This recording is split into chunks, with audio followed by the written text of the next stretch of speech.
on designing systems which cater to the need of, or which will try to ensure safer roads or safer outside or smart cities kind of. So it is more focused on intelligent transportation systems you can think of, and the kind of difference it will be using sensors, and I'll be trying to highlight on how the sensors which I have used in our systems work, try to give some basic outline of how they function and what are the challenges that we face.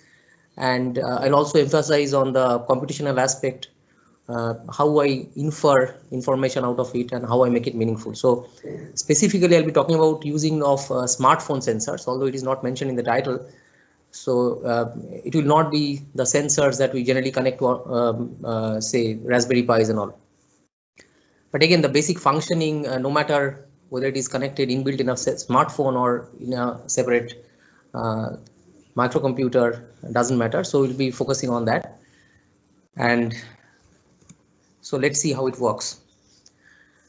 So if I just I quickly go through the motivation, like what motivates to develop systems that will try to ensure safer roads, and what level this is essential in the current context in the society. And then I'll try to outline the topics of my talk. So as you can see here, the road infrastructure, safety of road infrastructure is really required, and there is no in a country like ours and in many other countries there is no specific audit system that will monitor regularly the road safety issues or the different features of a road. And as a result, as you can see here, that say there are speed breakers, we know that that is required to. So I'm talking about the road surface features or anomalies. So we can see that there are speed breakers, but there are no demarcations. Okay, there are demarcations here, there are no demarcations here. There are very big large potholes and which keep increasing in size till you actually maintain them. And in during waterlogging it becomes really difficult to see that how the depth is, and it becomes really dangerous for driving or traveling. And the problem aggravates more when you have an absence of illumination of light, and that is quite common because although the street illumination has improved significantly, but still if a few of the light poles are not working, there is no automatic way of identifying, localizing and reporting them to the municipal authorities. So the timely maintenance is always a problem because of several issues.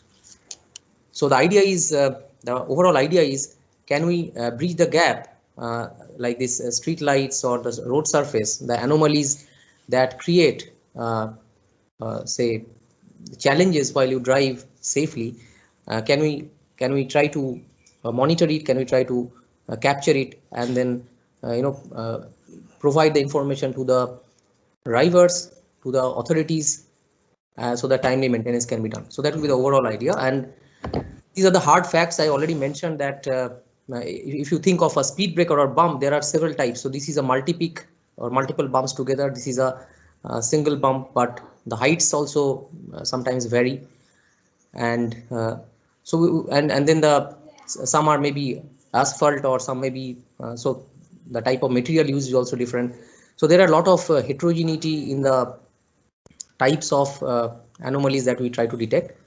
So to be specific, if I look into there are many such statistics, and if we look into the statistics, we find that large number of road accidents are caused because of the speed breaker.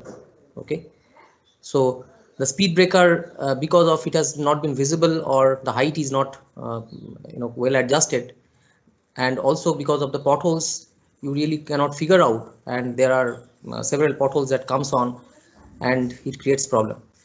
So our objective is, the broad objective is, can we detect uh, the presence of potholes? Can we detect and localize precisely the location of potholes, the speed breakers, as well as the faulty lights along a city road? And we know that Google Map is coming up these days with a lot of information, as we know, but still we find that such informations are still missing. So you have bus route information, you have got other informations. You can see that from the satellite images, but these informations are not yet available. So if we can localize it, we can probably visualize it in the Google Maps also. So these are some facts regarding the street lights, street lighting. And if I consider the problem of say monitoring the street lights, so there are multiple approaches that is actually followed in developed countries, or maybe I would not demarcate developed or developing. I mean, when you have got enough budget, you can have different sophisticated techniques, and one of them is you can use the vehicle mounted with camera and other communication equipments. So these vehicles actually move in the city roads, and as they move around, they capture the images, which is later on processed in a cloud, and they try to figure out whether the lights are okay or not, functioning or not. And there are very recent works also that actually explores this idea of using vehicle-borne LiDAR technology and all. And there are a couple of papers you will find that they are really interesting, but what we feel, at least in our context, in many of the suburban cities, maybe rural areas, if you try to adopt this, it will be cost prohibitive. Okay, so this is a problem, and it is also labor intensive. The processing requirements are also very heavy. So the basic question is, can we do the same monitoring of street light? Can we do it using crowdsourcing techniques? Okay, and that too using smartphone sensors, because we know that smartphones are equipped with light sensors. There are a whole lot of sensors we'll discuss in a short while. So can we make use of them and to just have this monitoring possible, trying to have an alternative of the existing approaches that people take, which is applicable to scenarios like countries like ours or cities like ours.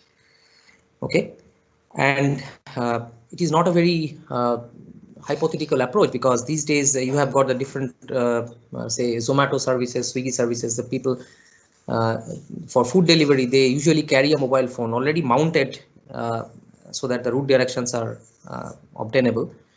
So if you can just install an app which will, in addition to route guidance, it will capture the illumination levels as it crosses or passes below the street lights, it will be nice, right? And if we can collect these sensor signals, we can probably try to process it and try to figure out which of the poles are working, which are not.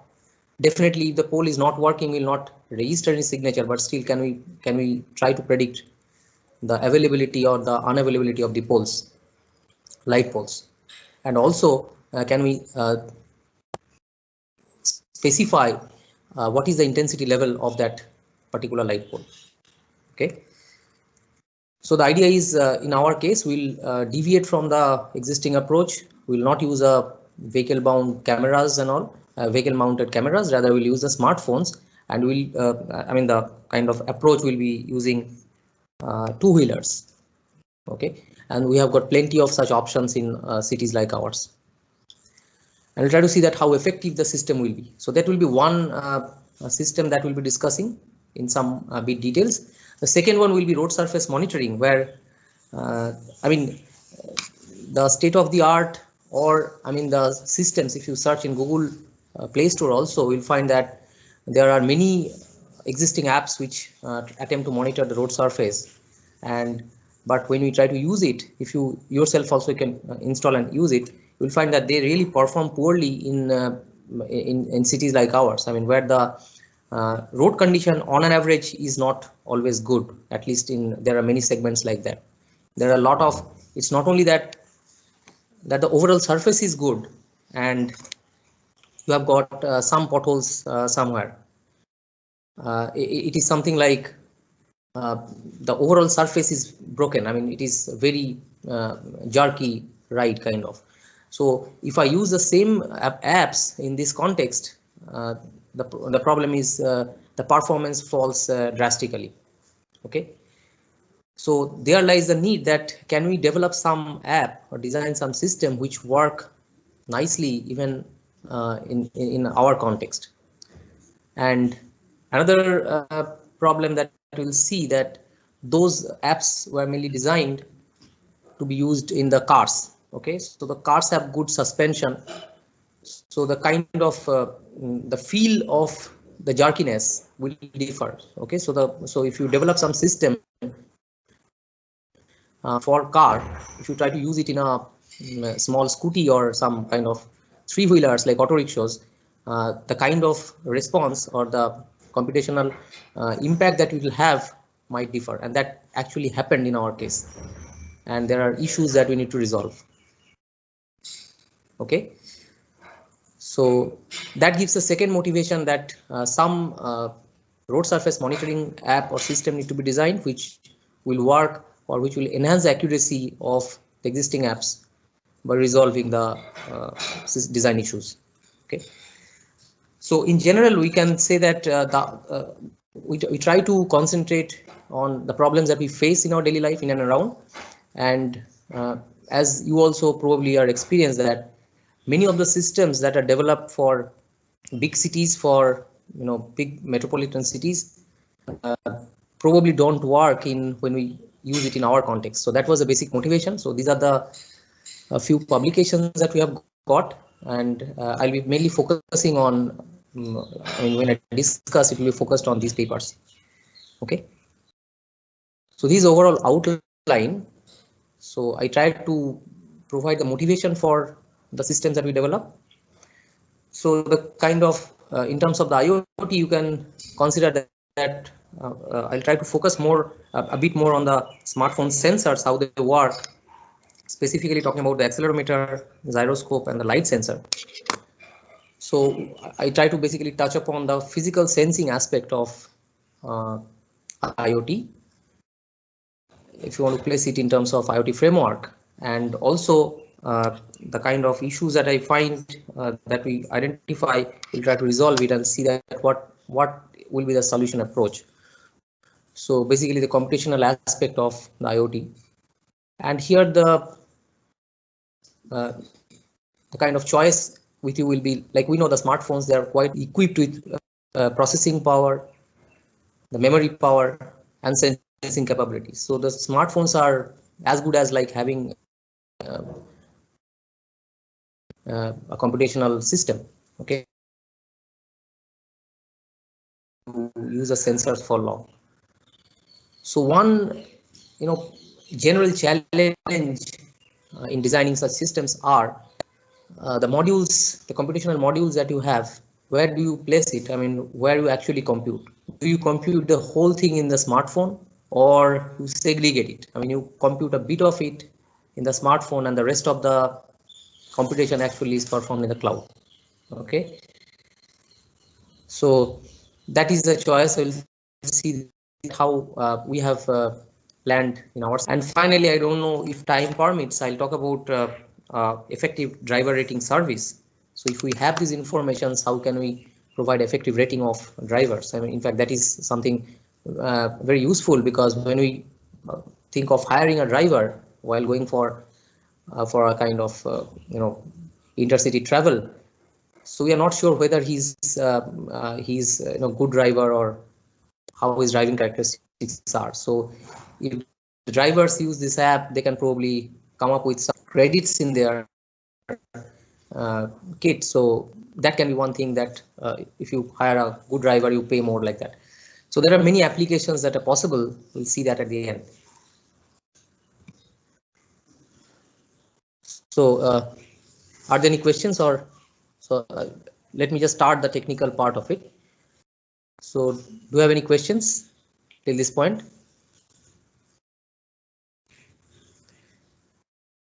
Okay.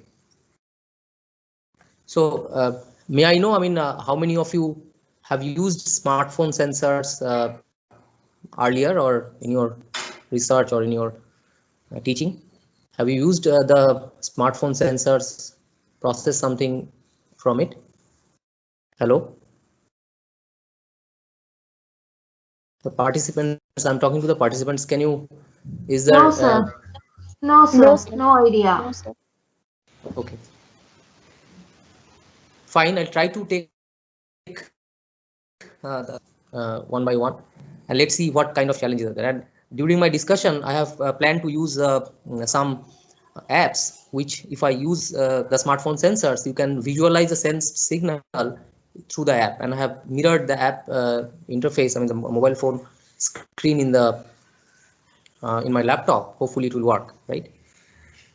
So as you can see here, there are so many sensors that we can see. I mean these days you can think of anything and everything you can sense, right?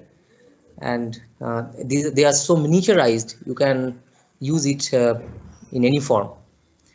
So there are so many sensors like water flow sensor, and then color sensor, then touch sensor. Okay, so this proximity sensor, how far two objects are separated, heartbeat sensor, rain sensor. So you can think, you can have some wild imaginations and you will find a sensor satisfying. Gas sensor like this. And in fact, the smartphones these days, I mean the costlier ones, even which are in the range of say 12,000, you will have many of the sensors available there. Okay, so that's a nice thing for us. So earlier, even several, say a decade back, if you would have thought of working with sensors, the most of the time you would have wasted in procuring a sensor, integrating it with a microcomputer or microcontroller, and then trying to extract the signal, then process it and all this. So those hassles are gone these days. And if you are aware of what kind of sensing it is done and how to extract the data, where the logs are stored, sensing is not at all a problem. But after you sense, now you are offered with a whole lot of challenges that we'll see. So mostly, as per in terms of the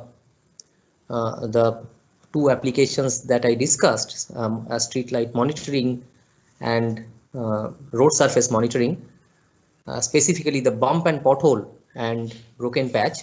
For this, as you can guess, the light sensor will be good enough, and we'll use two other sensors, accelerometer and gyroscope.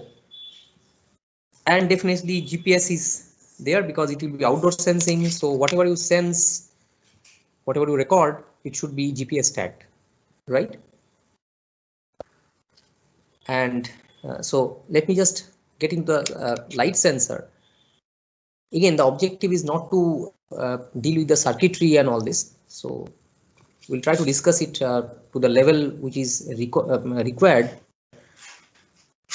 for us while we process it. Like when you are given the signal, you have recorded the signal now, and you have some application in your mind. So from these raw sensory signals, to achieve that goal, whatever challenges you have got, you have to know. So keeping that in mind, I'll be focusing on the sensing aspect. Okay, may not be too much on the physics aspect of it. So here it says that in a light sensor, you have got some kind of photoresistor. So whenever light falls on it, so the resistance of that changes, and the change in the resistance generates some kind of signals, which is then encoded in form of some information. Okay, and in that case, it is the lux that is actually measured. Or okay, so the electrical signal, and accordingly it is calibrated and all this. In fact, there are a whole lot of sensors which are termed or grouped as inertial measurement sensors, IMU sensors in other sense, because they rely on the basic principle of inertia. Okay, and what it means, inertia means if I am sitting like this, a body is in a static position, and if you try to and if you don't apply any force, it will remain in that static position. If a body is moving, and if there is no force applied on it, it will keep moving like that. So it's a basic inertia principle. So there are a group of sensors which exploit the principle and then try to sense something. Okay, so among these, I'll be mainly focusing on accelerometer and gyroscope, and few of these slides from now on, mainly focusing on the sensing slides. Many of the slides I have used it from the presentation by Dr. Nirupam Roy from University of Maryland, and you yourself can go through his site. There are very nice presentations, and there is a whole lot of course on that. So if you look in the accelerometer sensor, it's basically a MEMS device, right? So MEMS means micro, very small micro electromechanical system, and these are quite popular these days. And because of this sensing, the the size of the sensors has reduced drastically. Okay, so here as you can see that there is a movable seismic mask, and if you when the body is moving, so if the sensor is attached to the smartphone, so when the smartphone phone is moving, as you can see that this will move like this.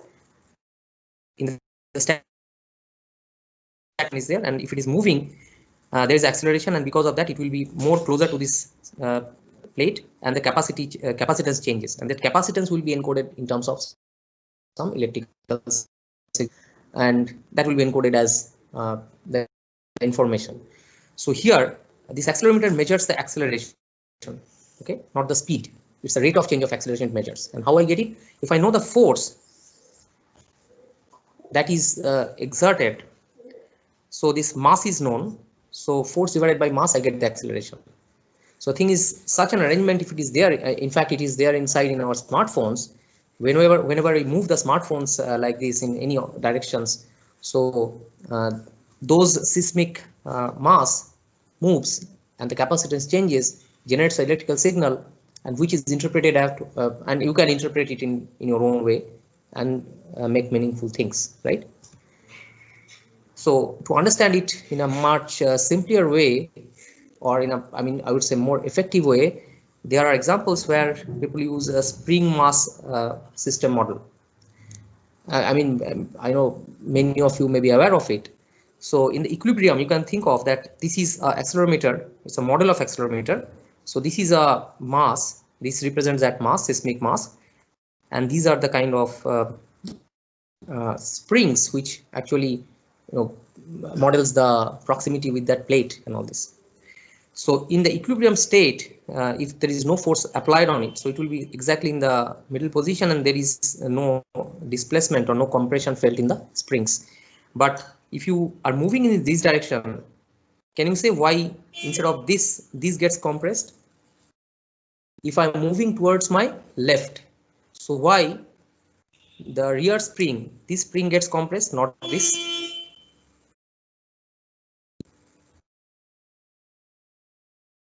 Hello? You continue, no problem. No, it's fine. I'm trying to get some answers. It's fine. Yes, So, sir. yes, can you speak a bit louder? Hello? Equal opposite reaction, that one, sir? You can say like that, but the other thing is, you see, so this body is moving. I mean, this whole system is a part of, it's a part of the smartphone, say, for example, and this body, this ball, it is static. So because it is static, it will try to remain static, but this frame is attached to the smartphone and you are moving this one. So because it is moving and this try to remain static, so this actually exerts a force on it and this becomes compressed. Okay. So the thing is, this ball is actually trying to remain static if you instantly try to start moving, and because of that, this which is attached to the smartphone pushes and this gets compressed. Okay. And just the reversing happens if you try to move in the other direction. These things happen. So whatever is the way, like whenever you try to exert some force in the motion in the direction of that line, some changes takes place in the springs, right? And that, through the capacitance or whatever, you can encode it in form of the signal. You can encode and you can infer something.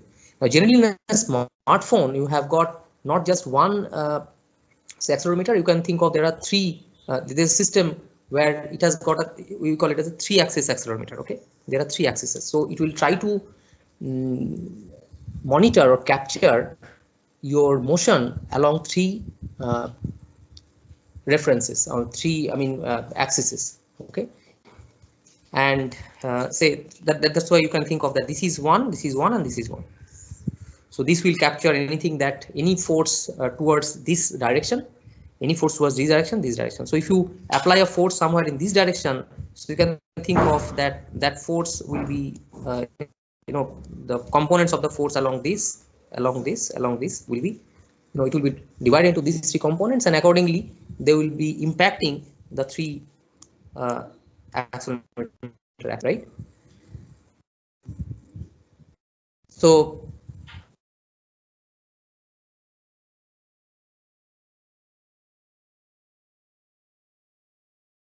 and in fact, let me tell you that when I hold my smartphone like this,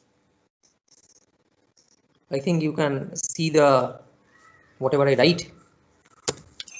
So when I hold the smartphone like this is the y-axis, right? And this is the x-axis. This is basically the z-axis. Okay, provided I have the smartphone like this. This is a smartphone. So this is the y-axis, this is the x-axis, and this is the z-axis. Okay. So if I just hold it like this, what do you think? What will be the value of acceleration that will be recorded? If I just hold like this, what is the force that is getting applied on it? It's a force due to gravitational, it's a gravitational force, right?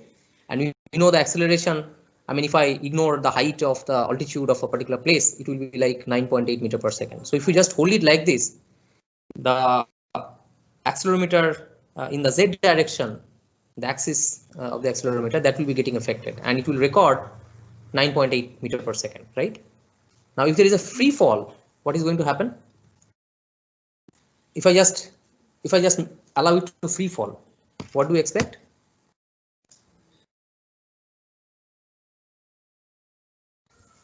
If I allow the phone to just free fall, if I hold it static, it is 9.8. If I just allow it to free fall, what is going to happen? What are the forces that is getting applied on it? It will become 0. It becomes 0. Yes, that's good. So it will become 0, right? Because you are just allowing it to free fall. So like that. In fact, that is the reason why, earlier laptops, they are equipped with accelerometers. Do you know what the reason may be? Because earlier in earlier days, we used to have the hard disks which has got physical heads, right, in the platter, so they move like this and it will move. So the thing is, if it becomes a free fall, then the head will give a scratch like this. So the idea is they try, so if there is somehow there is a free fall of the laptop, so the head arrangement immediately moves away from the plate, so that even if there is a fall, it will not have a physical damage created in this surface, right? But these days the technology has changed, and we use some kind of electronic memory, and probably this is no longer a problem, right? So now let us come to the let us get into the problems that we'll be facing while talking about the system, right? So this is what I meant, that if I hold the smartphone like this is a y-axis, and this is probably the direction of motion.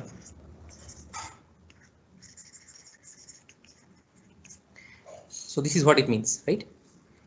Now you see that you are traveling in a car, right? This is a car. So the car will have its own vehicle coordinate system, right? This is a car coordinate system. Maybe I have denoted in a dotted notation. And within the car, if you sit with your smartphone here inside the car, and if you are just holding within your car like this, so this is my direction of motion in the car. I cannot see the camera, so I guess you can follow me. So the car is moving like this, and if I am holding the smartphone like this, what is going to happen? So the car's reference frame or the coordinates, this is y, this is x, this is z, and the smartphone's frame of reference also is same, right? If I'm holding like this, the car is moving, and along with the car, my smartphone is also moving. So they are basically overlapped, like they are exactly the same.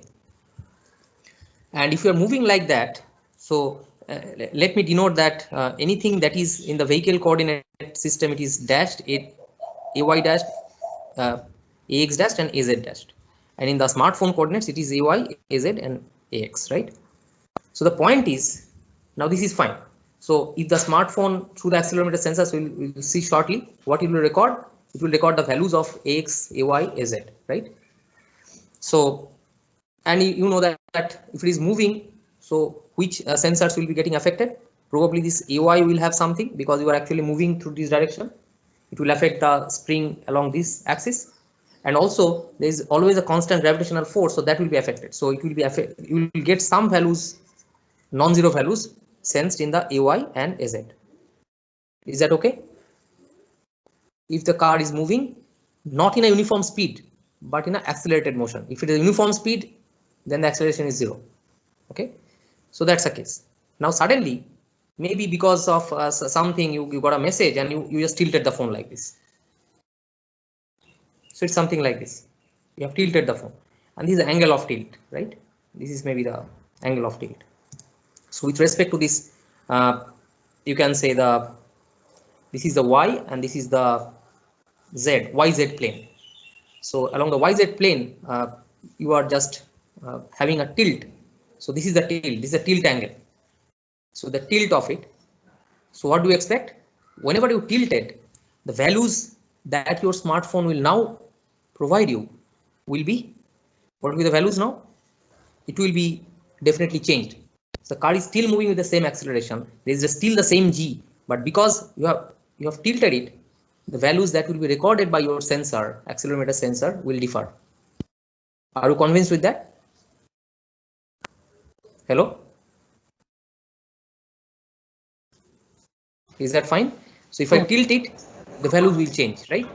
But even though I tilt it, my objective is, no matter what I do, I tilt it like this. I would like to have the same acceleration with which my whole body is moving along with the car.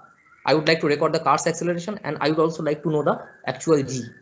So that does not get changed. So the thing is, you basically have to, in that case, convert the new AX, AY, AZ into the vehicle coordinates reference, right? You have to get this converted to this. Earlier, because they overlapped, they are the same. Now, because they have changed, you have to convert it from here to here. So the point is, for that, we can think of, the rotations, the rotation matrices. So let me just give you the hint of it. I may not going to get into the exact details. So first of all, you know that if you are trying to develop some applications using the accelerometer sensor, it is very much important because accelerometer has 3 sensors along X, along Y, X and Z. So it matters what it senses. If you change the reference frame of it, it will always provide you so if you are made like this, so the actual G, the component of G along this direction will be actually recorded. So you have to get it back to and if you know the theta, you can easily convert it. So the thing is, you can assume that your whole axis, which was like this, got rotated like this. So you have to apply some rotation matrix to know to get back those values along the vehicle coordinates, right? So from the smartphone coordinates, which has now changed, you apply the rotations and you get it back. So like that. In case of a 2D, it's very simple. So it is the y vector, it's a x vector, and if you rotate it, it will be this will be the change to y, this will change to x. It is very simple. I think anybody can calculate that. If this was original one, I mean the previous one, and this is the new one, so I can apply this this rotational matrix, which will actually get this back, right? So that means if I know the angle of rotation of each of the 3 axes, we can get it back. In case of 3D, also like it was 2D, the 3D example, it will be a 3 cross 3 rotation matrix, right? So in our case, it is something like this. Again, I mean, there are a lot of standard literature, and the nice thing is you really don't have to, if you want to work with smartphone sensors and accelerometers, no matter what happens, you can do like this. So if you make it like this, it will be a change in this angle. But if you make it something like this, so there will be a change in all the 3 axes. Okay, so let us call it as, along the x-axis the rotation is theta, along the y-axis the rotation is beta, and along the z-axis the rotation is gamma. Okay, so if we have those rotation values, so if I know the ax, ay, az, and if I know the alpha, beta, gamma, in our example, what was changed? In our example, only the x-axis there is a rotation, so the theta is non-zero, the beta and gamma is non-zero. Theta is non-zero and beta and gamma is 0. So if I use this formula, that is after applying the rotation, I can get back the a dash x, a dash y, a dash z. So when you are moving along with your car, no matter what you are doing, some app is running in the back end where the accelerometer sensors are sensing, and even if you move it like this, it doesn't matter. Every time, if you can sense the theta, beta, and gamma using this formula, you can get back the actual acceleration towards a motion, actual g, and all this. Okay. So if you have any question, you can ask. So the question is how you get this angle. Okay, who is going to sense for you the angle? We call it as the pitch, the roll, and the yaw. So rest is, I think it is, you are convinced that if you know this, you can get it back, and you can do a lot of nice things with that. And in fact, there are sample codes also. You really don't have to bother about writing it, but if you know the basics, then you can relate that what is required, and in case you get some problems, you can fix it, right? So this is the sensor which will probably help us in getting the angle of tilt, kind of. Okay, so what is that? So you see here that along the x-axis, the rotations that it takes place, it is the pitch, that's a theta. Along the y-axis, if you rotate, it is the beta, and along the z-axis, if you rotate something, it is a gamma. That is what I mean. And gyroscope, it's typically, you can model the gyroscope something like this. Okay, 3-axis gyroscope, and it says there's again a positive and negative rotation. So it's a kind of, you see, it's a positive rotation and it's a negative rotation, you can think of. So positive, why it is positive? Because if this is the axis that you are considering, this is a x-axis, the rotation is like this. So if you hold, it's the thumb rule. So if you hold the thumb towards the direction of the positive direction of the axis, so the fingers will provide you the positive direction, and the reverse is negative. Okay. So that is how the signs are interpreted. And the principle in which, based on which the gyroscope works, there's a nice physical property, and they talk about the Coriolis force. This Coriolis effect or Coriolis force is something very commonly felt while in a planetary motions and all.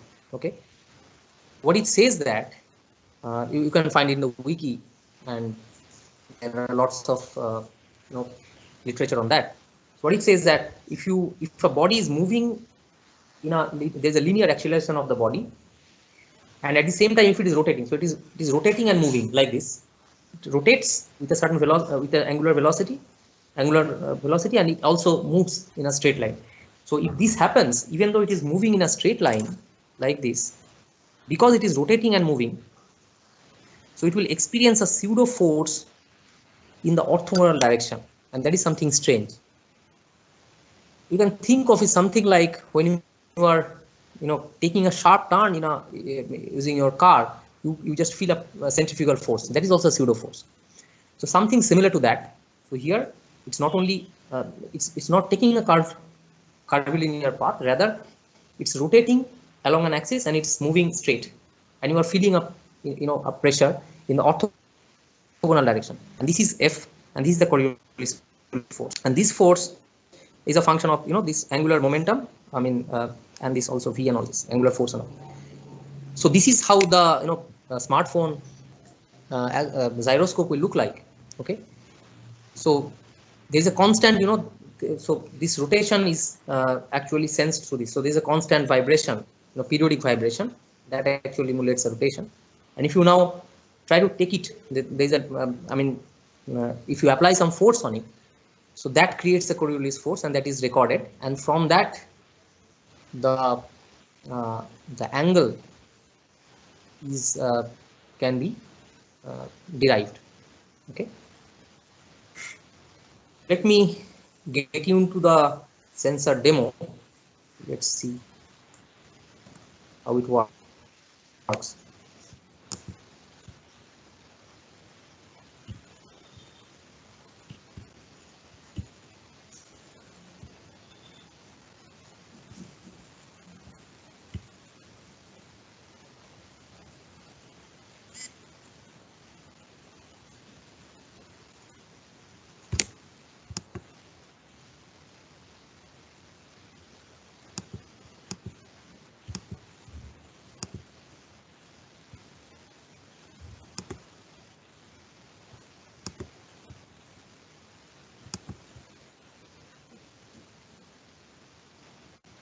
Just a minute.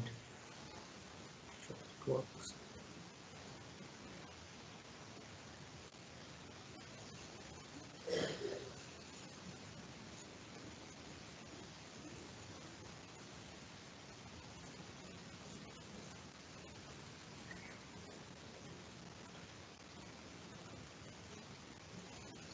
Okay, can you see the screen? Can you see the screen?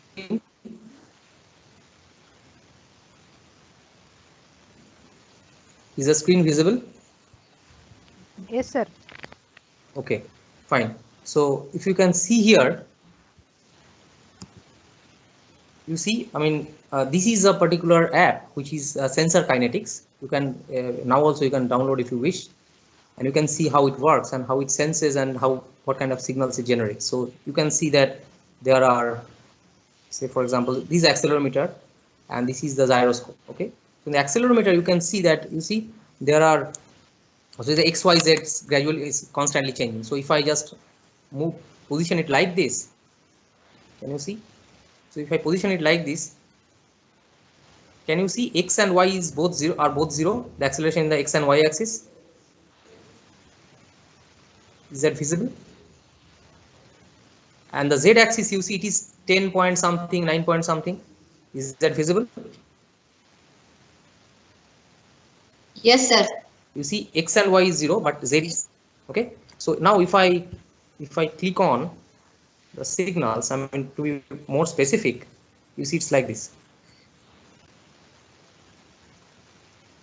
So I don't know whether you can see it clearly, but this is what it happens. Like this one, this top one is the Z, okay. The colors are also mentioned here, and this is the X and Y. So now if I make a change like this, you know, you tilt it, can you see what happens? Earlier it was like this.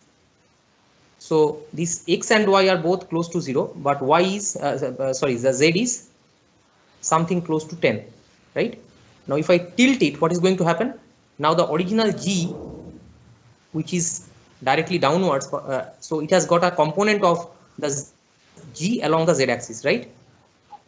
So that actually modifies the value of it, and it has got the impact also in other axes. Okay, so this change in direction can be felt in the sensor signals, and if you know how to measure it from the raw sensory signals, it is possible you can even find out the modified value or even the angle of tilt, because you know the original G is G and the now recorded value is say dash. So what is the actual tilt? So okay, now you see that if I hold the phone like this, what is going to happen? Can you see my mobile phone that I'm holding? Can you see it? Yes, sir. Okay, so can you see what is going to happen now? So now along which axis the acceleration is acting? Along which phone axis the acceleration is acting? Along the Y axis, right? Because the Y axis is aligned, you know, in this direction. Earlier it was Z. So you can see that that's why this color has recorded something close to 10, right? And the original Z, the earlier original Z now records, so original Z is along this. So this records something close to 0. But if you start moving, you see, you start moving, what happens? So this G is also working, and this is another along this direction. So this current Z is capturing the linear acceleration, and the gravitational acceleration is captured like this. Can you feel it? So this is how we can measure, and in fact it will there are logs that are generated, so you can simply process it. So now if I look into the gyroscope, let's see what happens. So the gyroscope, you see, if I hold the phone like this again, what the gyroscope is measuring? Gyroscope actually measures the rate of change of angular momentum. The rate of change of angle. So the gyroscope is not actually measuring the theta, rather it is measuring the change of theta per unit time. Okay, so now you see everything is static. When I'm tilting it also, you see, even if I'm tilting it, is there any change of angle in the pitch, yaw, and the roll with time? Now holding static, there is a tilt, but there is no change of tilt with time, and because of that, all the three, you see, all the three gyroscope axis signals are 0. But if I change the, if I change the angle of tilt with time, then it records something. So from here, if I again put it back, you see there is a change and it again becomes 0. So it actually captures the rate of change of the angle that is there along the x-axis, the y-axis, and the z-axis. Okay, so that is what gyroscope is providing us. Okay, so here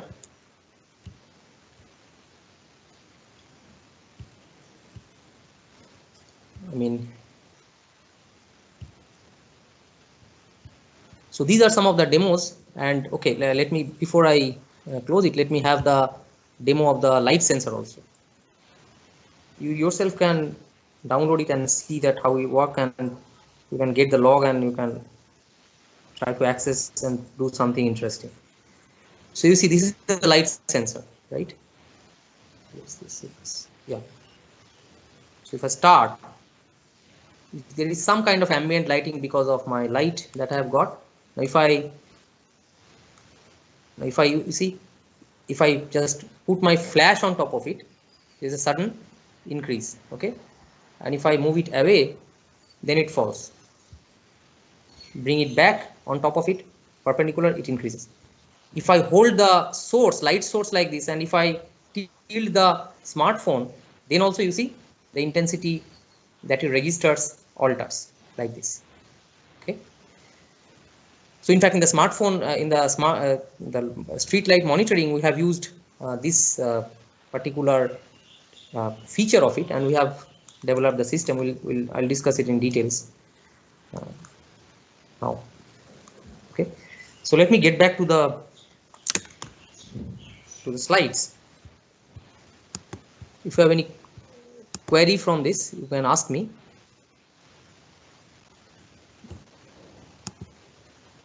Okay. So now I'm not going into the much details of this because this much is good enough. Let me get into the system that we have developed, the intricacies of the system and the challenges that we face. So what it says that whenever we, we actually change the tilt of the phone, there's a sudden change, and the sudden change actually infuses some linear acceleration. So the linear acceleration, so there is a sudden change and there is a sluggish change. So the thing is, if you look into the accelerometer axis, the z-axis, you saw that the z-axis from here, it just moved like this. But when it moved like this, there's a dip and then it moved. Okay, so it was like this. So if you think of that, this is a signal. I mean, this is a signal, and if you somehow get to know the components of this signal, because it composes of multiple small signals, sinusoids. So if you find out the frequency components, you will find that there are some frequency components in the lower frequency ranges. There are some frequency components in the higher frequency ranges, and higher frequency ranges are actually higher frequency ranges. It's a frequency in the frequency domain. I'm not going into the details. So these higher frequency components so there will be some peaks here, and because the lower frequency, because the frequency is very small, there will be some peaks here. So the point is, so actually what we want is to capture this part, because this is not inverse. So this is a sudden change, because if you suddenly change it, so that there is a sudden change and there is a sluggish change. So both are captured in this, and it is not exactly. So when you have a change, it is not like this. It is something like with this one. So the thing is, from here, if I apply a low pass filter, I can extract this one and I can discard the high frequency components, and then I can process it. Okay. So even though it seems to be very jerk, in the gyroscope, as I mentioned, the gyroscope actually measures. It will not give you the theta directly. Rather, it will give you the rate of change of angle. Okay. So when you just change it and make steady, the gyroscope reading will be 0. But while you are making a change, it will record something if you keep changing. So the thing is, the angular velocity that it measures is delta theta by delta t. So if we integrate that, we get theta. So to get the tilt, the actual angle, which is required in our rotational matrix, to get that we have to integrate. And if we integrate, if it is a cosine function, it will be converted to a sine function, and this frequency f comes here. Okay. Now, the higher frequency components, as I mentioned, so when you record something, some signals, so the higher frequency components, if this f is high, you see, those gets nullified. So the higher frequency components, they get nullified in case of gyroscope. So we can use the gyroscope when you are moving too fast. When the smartphone is moved too fast, you are just trying to do like this. Then probably gyroscope helps you to know the angle of tilt at different time steps. Okay. So, but if I use a gyroscope in a slow moving scenario, then with time it will infuse some errors, as you can see. So initially it was good, but gradually there's a drift like that, and you cannot no longer use the gyroscope to find the tilt. So again, there is a kind of so this is the last slide on the sensing part. So because of this, to just summarize, so using the gyroscope, you can integrate the angular change of angle, the rate of change of angle, and if you can integrate, you can get the theta. And if you are fast changing, it is good. So you basically use a high pass filter from the signal that you generate, and you extract and you perform this integration. But if your movement is very slow, then you can use the accelerometer signal. And as I mentioned, so if g sine theta is equals to g dashed, so then I can consider theta as g dashed by g sine inverse. Okay, so from the accelerometer also you can extract theta. Why I am stressing on theta? Because the angle of tilt. So if I from here, if I move it, what is the angle of tilt, like that. So combining these two, this is the best way to do things. Even in a slowly moving situation or a fast moving situation, both it compensates and it works. Okay, to sum up the sensing part. So any sensing, no matter what it actually does, there is a physical phenomena that takes place, and there is a structure or material which actually gets response to that physical change, and there is a circuit which captures the change in form of some electrical signals, and then that is actually encoded or referred to in terms of interpretation of that signal, maybe in terms of lux, maybe in terms of acceleration, maybe in terms of the angle, whatever, or in case of gas sensor, the concentration of the gas, like this. So this is a basic principle that is followed by any sensing component, maybe it is a smartphone or whatever. So we have to, and mostly we just need to know a bit of this, but we should be concentrating more on this one, this aspect. So now, okay, so whatever time I have got, I'll quickly go through the street light monitoring system. So in the street light monitoring, so this is the problem. So given the GPS tagged intensity samples, okay. So if I hold my smartphone like this, as I shown in the bike, and if I move beneath the in the street below the illuminated light poles, it will register the as it comes closer. As it comes closer, it will be, there will be a peak, and it goes like this. Okay, so that is how it will register the signals. And if there is faulty pole, then it will not register any intensity. So you can think of that this is actually recorded by your smartphone sensor, and it has been provided as a log. And each of the sample, so you take a sample here, you take a sample here, so you sample very fast, maybe something typically 150 Hz, okay, 150 samples, so like that per second. So now if you sample it, each of these samples are GPS tagged. So XY coordinates, the GPS tags are there. At the same time, you have the lux information, what is the intensity that it registers, and if you plot it, it will be looking at something like this. So from this raw sample, our objective, the problem statement is, you have to find out the coordinates of the functional light poles, and you have to find out the intensities also. What is the intensity of light that it produces. And in case of faulty poles, definitely it will not register any signals. So you have to somehow predict based on the simple knowledge that light poles are equispaced more or less. So you have to predict that, okay, if the distance between two light poles is nearly 30, and if I am finding that the peaks that we find here is more than say 60-70 meters far, probably there is a missing pole which is faulty and which is not working. It's like that. But for the glowing poles, you have to record the actual intensity, right? And the challenge is, given this problem, the challenge is in many of the situations you don't have any information of how many poles are laid in that along that street.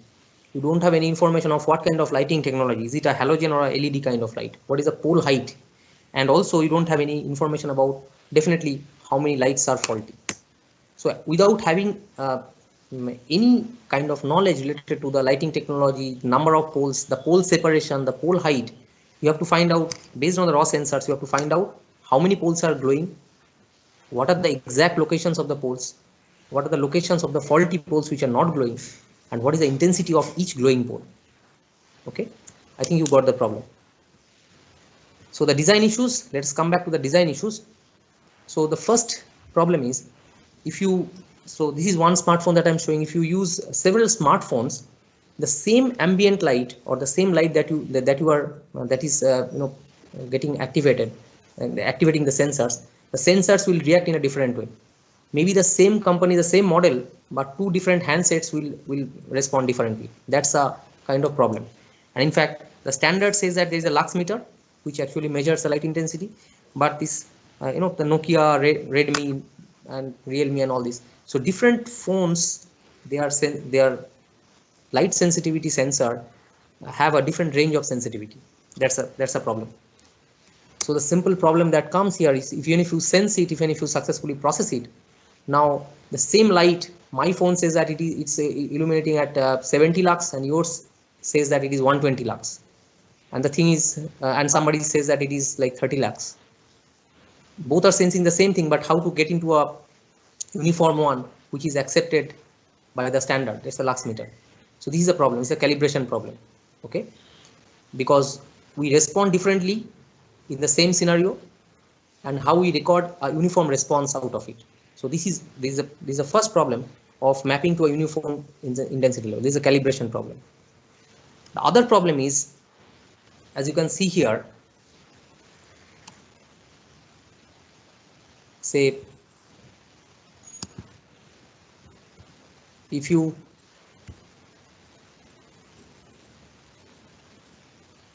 okay, I think you can see it. So the thing is, if I have the phone,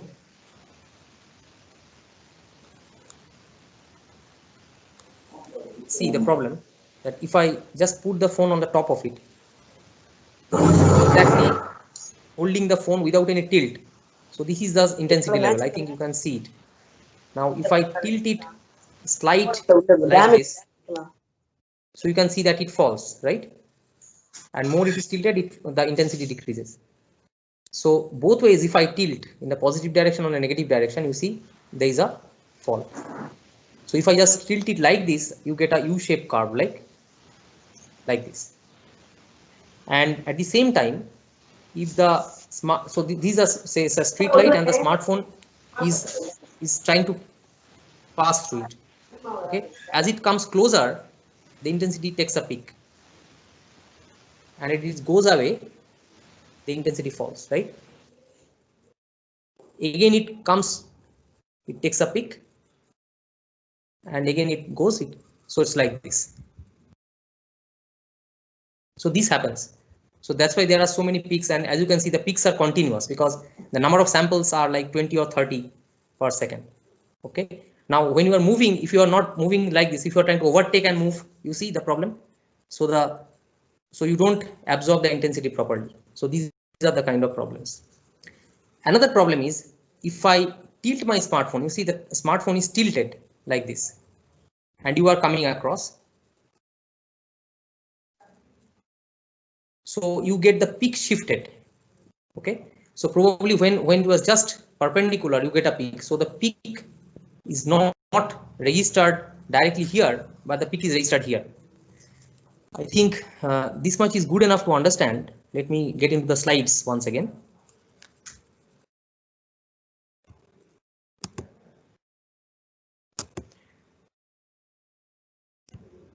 So what I mean to say is,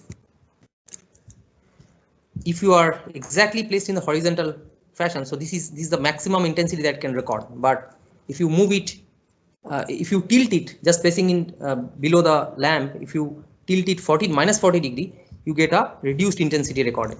And if you do it in the positive direction also, you get a reduced one. So you basically, if you tilt it like this, you get a curve like this. And if it is heavily tilted, something like +70 degree, you have got other kind of problems, because you are trying to monitor the smartphone intensity, the intensity corresponding to that light source. Now, if you tilt up too much, when I'm moving across, tilting like too much, probably you may record the intensity caused due to some vehicle that is behind you, the headlight, and that creates a problem. So instead of recording that, you basically start recording that one. So that is another kind of problem. Okay. So because of that, probably we have to restrict that up to what tilt we actually allow the recordings to work. Otherwise, we'll discard it. Otherwise, it will create problems. So that's why in our design, we have considered, say, +40 to -40. Because when I'm placing in the mounter, I cannot place it like this when I'm moving in a bike, because the purpose is to see the route directions. But this app just runs in the background.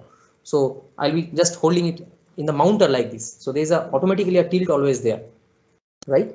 But even if it is not holding it properly, it will change. So that need to be recorded. Otherwise, it will get some faulty outcomes.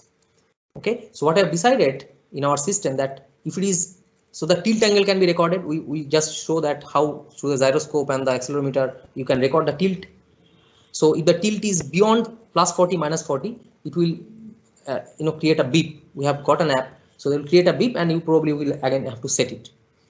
But if it is anything beyond 40, we just discard, because the ambient noise, ambient light may create problems. Okay. So the problem is, if you have this tilt and elimination of these, say, the ambient light, then how it works. So now, as I mentioned, when I'm moving like this, being tilted, if I'm moving like this, what is going to happen? You see. So there are two phones. One is tilted and one is horizontal, exact horizontal. Now, when they are both are far off, so this tilted one will have a better illumination because it is inclined towards it, but this one will have lesser inclination. So this is the black line is corresponding to this one, and the yellow line is corresponding to this one. So as they approach, what you can see now the light falls perpendicular to this tilted one, but still it is slanted here. So you get a peak in the black, but the yellow one is still less. If you when you are exactly underneath, then what happens? The tilted one records lower intensity. However, the exact horizontal one records a peak. Okay, and as you pass away, then both falls. So from this, what we can infer?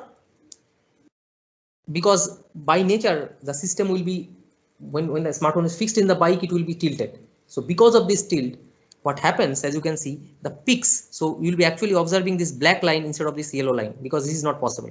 So the actual tilt is here, as you can see. This is the actual pole should have been detected here, but in terms of the peak of the intensity, it says that it is probably here.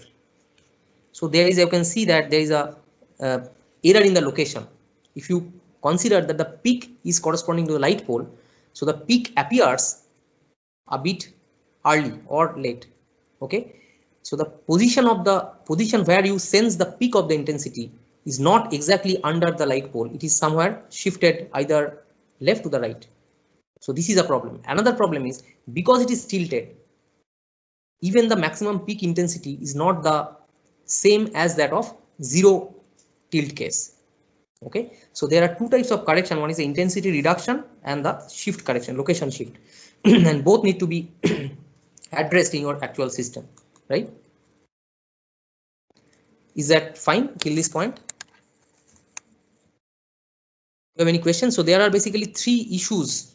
Now I'm coming into the system design. So there are three design issues. What is that? The first one is, as we decided in the bike, we'll be holding it like this. And because of that, if you are trying to approach holding it like this, so the thing is the peak will not appear exactly below the light pole. It will be maybe after it crosses the light pole.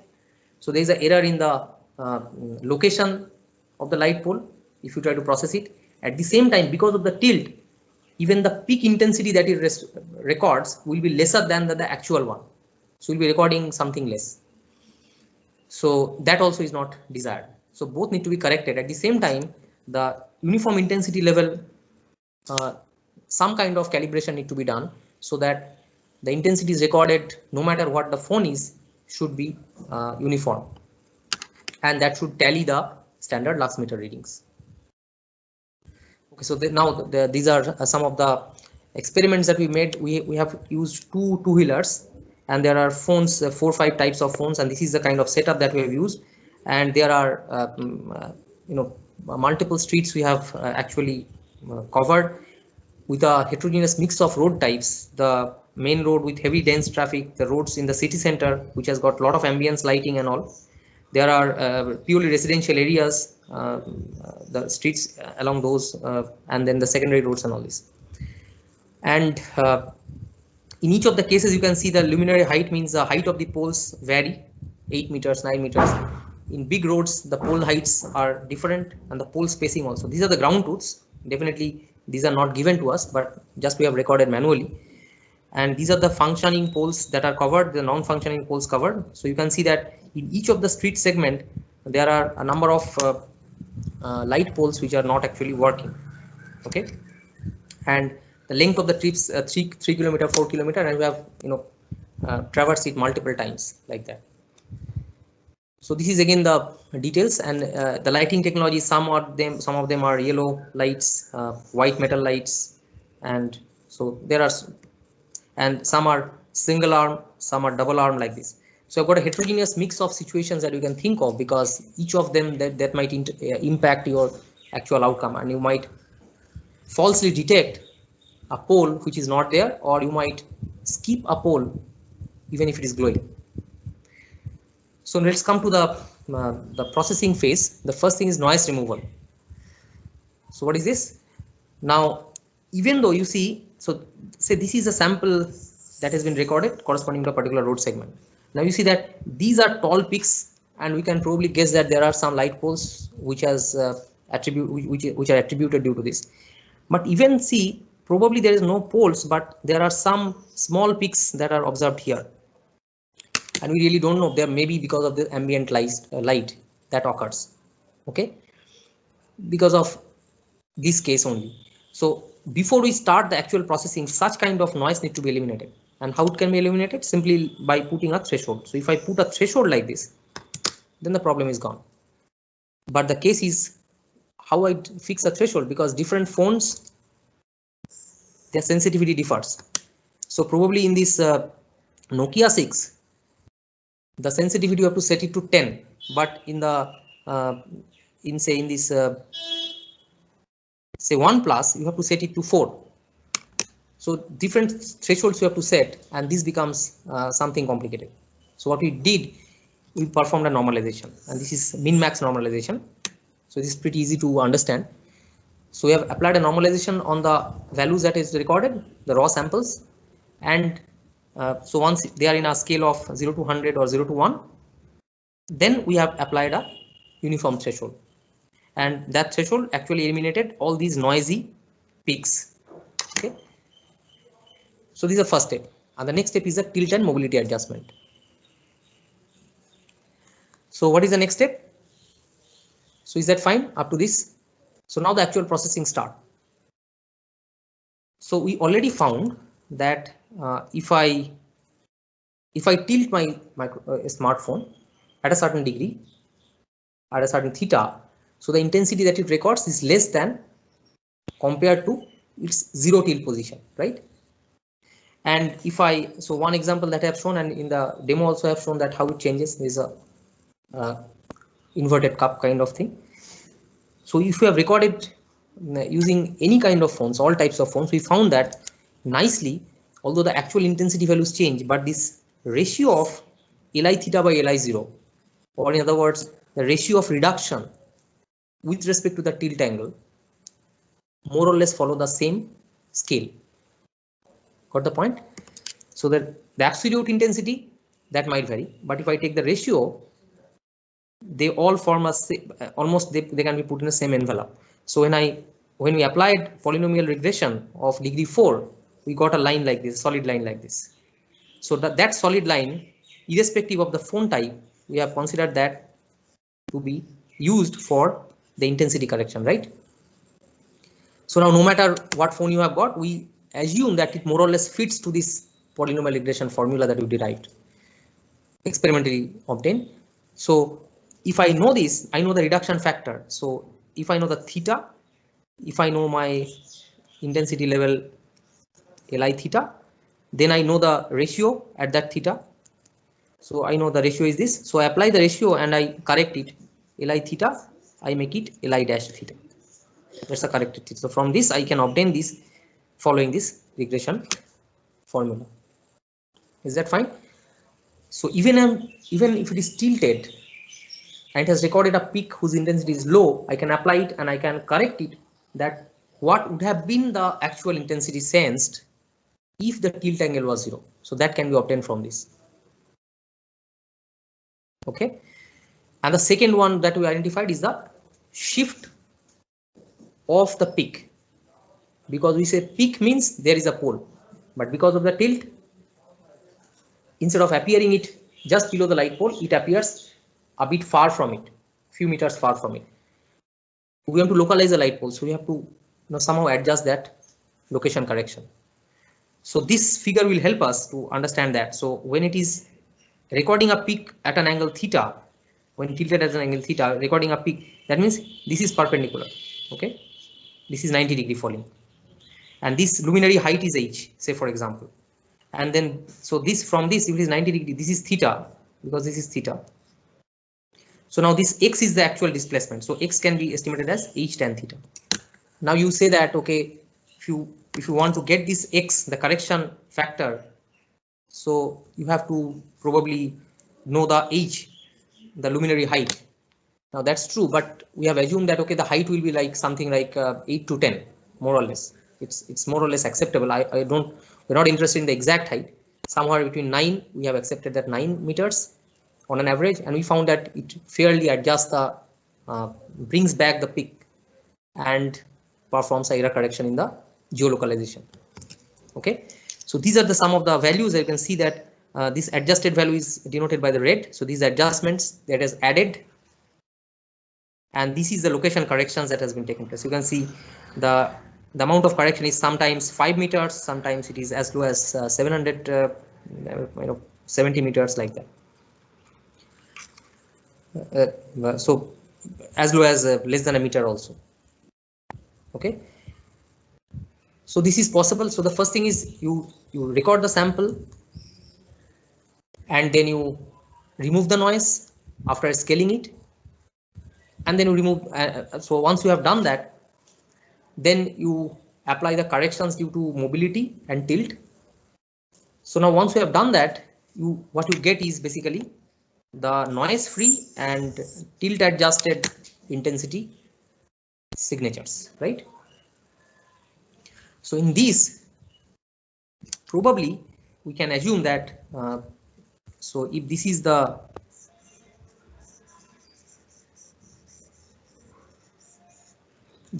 intensity level that has been sensed, so probably there is a pole that is here, there is a pole that is here, there's a pole that is here, like this. So that is what we want to figure out, right? And if this is like this and then it is like this, that means there's a pole here, and then from visually, I mean, at least we will do it computationally, but we see that the pole spacing is somewhat very close, so probably something is missing here. So there is a pole which is not working here. Okay, this is a malfunctioning pole, and these are all glowing. So given this raw sample, sensor samples after corrections and tilt adjustment, the task is to find out the exact location of the poles and their intensity values. So the first thing is, as you can see here, corresponding to one particular light pole, because the frequency of sampling is very high, you don't get a single peak. You don't get just a single line. Rather, you get a number of lines close to each other, and that makes it like almost continuous, right? So that's a problem. So from this, what we have done, I mean, you cannot use the conventional change point detection algorithm. So change point says means in the stock market. So is there a change? Is there a sudden increase or a sudden decrease, or it is flat? So you can define these events. But in our case, this change point algorithm infuses some false positives. Okay, so we just eliminated and we just designed a simple technique to detect the event. So it is like a peak is identified as something like the maxima kind of thing. So we have defined it like this and we have identified. So these are the sample sticks that is obtained after this in the first step of the functional pole detection. So from this continuous sample, you have to derive the peaks from this. So if you have derived the peaks from this, you see, if you have derived the peaks from this,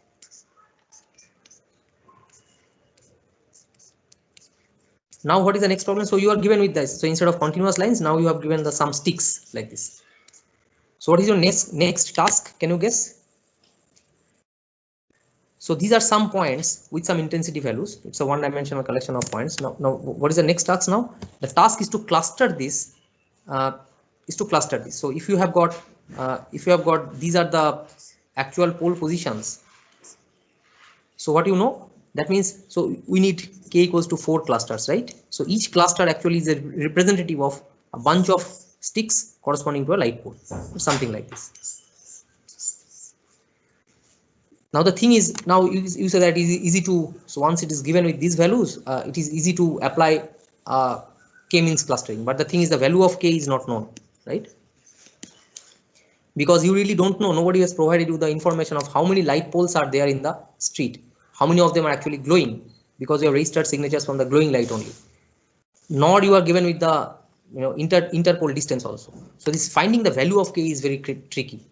And what we did, we used so what we did actually, noting that the maximum pole distance is 50 and the minimum pole distance is 20, and if the length of the segment is say L, the length of the segment, physical length of the segment, road segment that you cover, that means how many poles that can be here. This will provide you the minimum number of poles, and this will provide you the maximum number of poles. So even if you don't know the exact number of poles or the value of k, you try to guess that what can the maximum number of poles, what is the minimum number of poles. So with that value of k mean and k max, you run k means clustering. So what you get in that k means clustering, you want to find out the exact value of k. I think many of you know the elbow method. So in that elbow method, there is a, so this is the elbow, you see, this is the elbow that is formed, and where this k mean to k max, we have used different value of k, and we try to find out, we have formed clusters from those intensity peaks. Okay, and then we have to find out what is the base value of k. Now unfortunately what is found, the base value of k, if there are say 16 functional poles which are glowing, the value of k which it returns, maybe it is 13, and that is something dangerous. That means even though there are 16 poles, you can yourself also see it is glowing, but the elbow method, if the elbow is not very sharp, if it is like this, so it gives you, instead of 16, it gives you something 13. And if you really end up with 13 clusters of those points, so each one will be representing one pole. That means you are accepting the missing of 3 glowing poles, and that is, you cannot recover it further. So again, we have to play some trick, and we have added some. So if the k obtained by elbow is ke, we have added some additional k value. It's overestimation, and through the overestimation, so it's like we have overestimated, and we have found that the overestimation, something in the range of 30 to 40 is good enough, corresponding to lighted poles, and so under different scenarios. So from that, somehow we get the value of k which is good enough for our treatment. So once we have found these, so this alternate red and blue are the clusters indication, and these circles on the top of it, they are the cluster heads. Okay, in that bunch of light intensities, the highest intensity is the cluster head. So once we have that, that means these are the representative of each light pole. Okay, so once we have that, now we can retain only the cluster heads and remove the rest of the lines. So now this becomes more apparent, something pretty close to the actual solution we're approaching.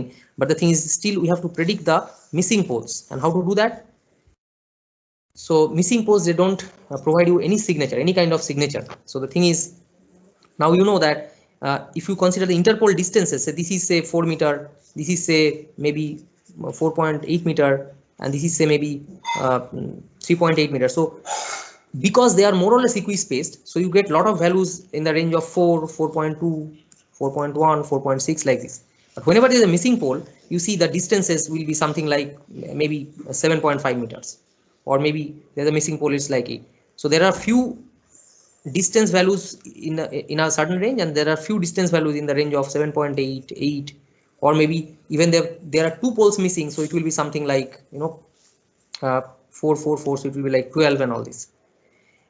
So the point is, so the distances that we calculate, interpole distances, the values, distance values, if I cluster, what do? I perform 2 clusters. So k equals to 2. That means in one cluster, I would expect all the there will be so those distances, these distance points refer to the interpole distance among the glowing lights, and these ones which are far larger values, it will represent the interpole distances between 2 poles where there are a lot of missing poles. So from this particular cluster, I can figure out the mean value, and I can say that this is the interpole distance. So the thing is, the interpole distance which has actually been followed in the installation need to be derived, and we can derive it from the sensory signals itself.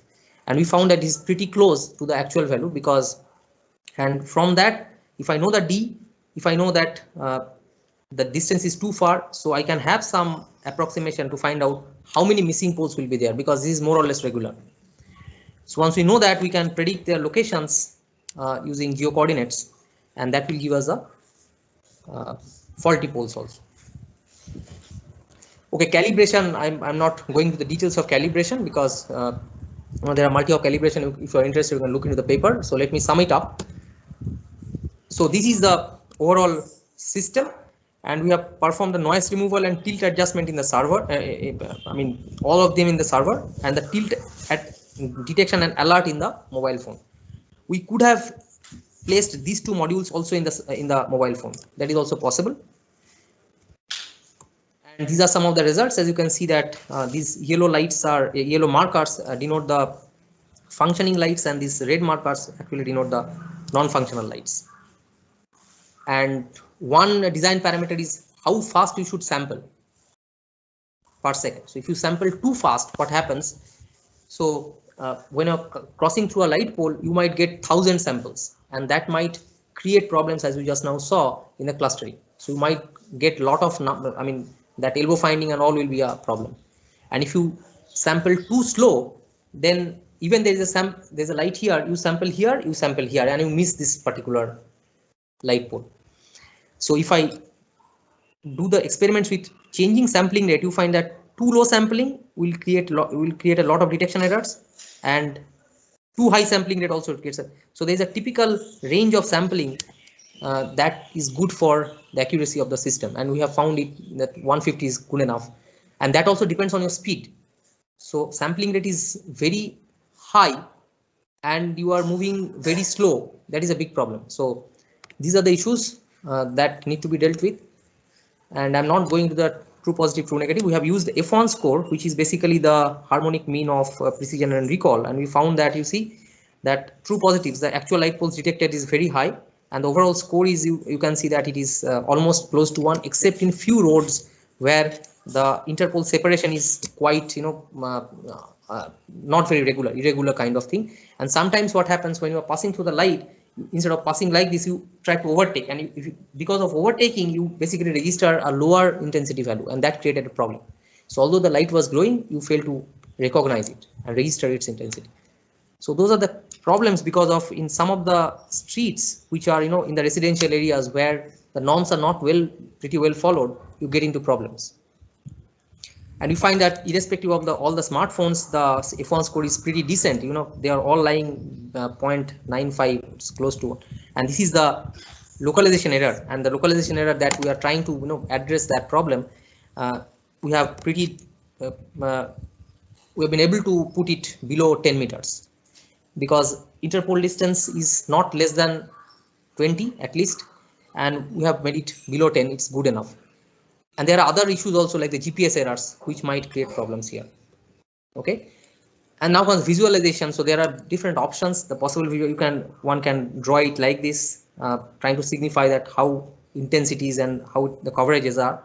There can be some so conical or maybe cylindrical kind of shapes for denoting that. And you can open, there's no time, so otherwise I could have shown Google My Maps. If you click on that, there is a create my map option in the top left. If you click on that, the CSV file you can upload and you can see easily the markers, those points, just to see that how it occurs and whether the light poles are placed in the in the periphery of the edge of the street, because that is also important. So to conclude, I would say that we have tested in the road segments but not in the intersections, because intersections are having other challenges. The lighting arrangement is something different from that, so probably there are still some challenges if you want to consider the road intersections. Okay, so if you try to have a continuous trail, we have to cut off the road intersection signals and do separate analysis for that. If you are exactly in the city center where there is so much of ambient light, it is difficult to find out where there is a street light. Okay, so this becomes difficult. Mounting the whole system in a four-wheeler we have not tried, because there will be some reflections of the windscreen and all, so that might complicate the situation. We faced it already, so we have to work on that. And another thing is we can try to extend this not only by just sensing the light sensors, but also occasionally we can take the images so that we can process it and find out the lighting technology also. It's a halogen light or white LED and all this. And definitely the proposed algorithm fails if you find that say maybe 80% lights are missing in the particular area. So there is no way of retrieving the interpole distance and all things. So it's a good hope that at least say more than 50% lights are glown in a particular street. We think that this system will work, right?